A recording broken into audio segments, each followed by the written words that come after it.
Continuation of the civilian and the Cessna.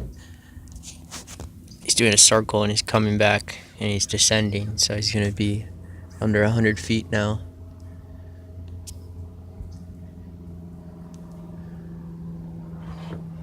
The tourist spot, so it makes sense.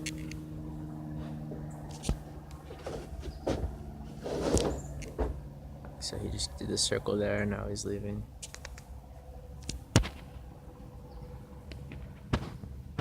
Nope, he's not leaving.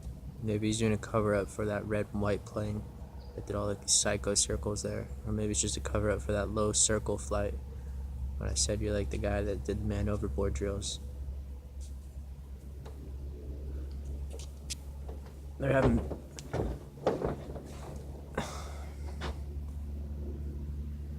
it's right there. That's Solero Oliveira. Now I see the front left.